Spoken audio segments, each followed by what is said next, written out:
Le consortium des journalistes d'investigation du Togo, Compagnie.j.i.tout, s'indigne contre la détention arbitraire des journalistes Ferdinand Haïté, directeur de publication du journal L'Alternative, et Joël Ega, directeur de publication de Fraternité. Les deux confrères sont actuellement placés sous mandat de dépôt pour propagation de propos mensongers après convocation à la Brigade de recherches et d'investigation, BRI.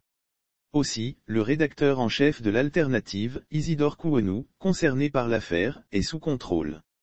Une situation que dénonce le Cogito dans un communiqué et exige que les confrères soient élargis et que la décision prononcée contre le troisième soit purement et simplement annulée.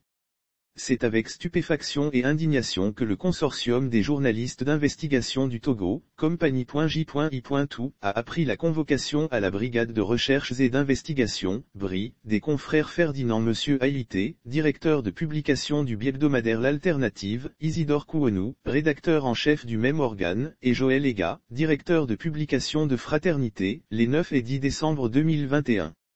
À l'issue de plusieurs heures d'interrogatoire, les deux directeurs de publication ont été présentés au juge d'instruction qui les a placés sous mandat de dépôt. Isidore Kouonou est, lui, placé sous contrôle judiciaire. Outrage et propagation de propos mensongers seraient les chefs d'accusation retenus contre eux.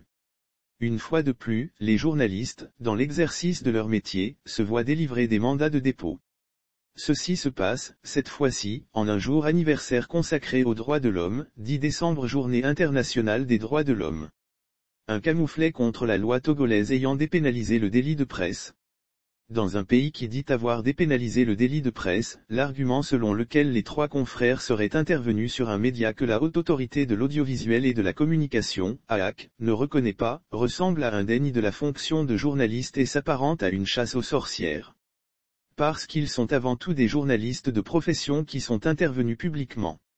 Si des articles du Code pénal sont brandis pour faire taire des voix critiques, les autorités togolaises doivent désormais clairement dire au monde entier que la dépénalisation du délit de presse a vécu, que dorénavant, c'est l'article 490 du Code pénal qui s'appliquera à tout journaliste qui devrait tomber sous le coup du Code de procédure civile en cas de faute professionnelle dans l'exercice de son métier. Le Cogito s'élève contre ces méthodes et demande que sans délai, les deux confrères soient élargis. Et que le contrôle judiciaire prononcé contre le troisième soit purement et simplement annulé.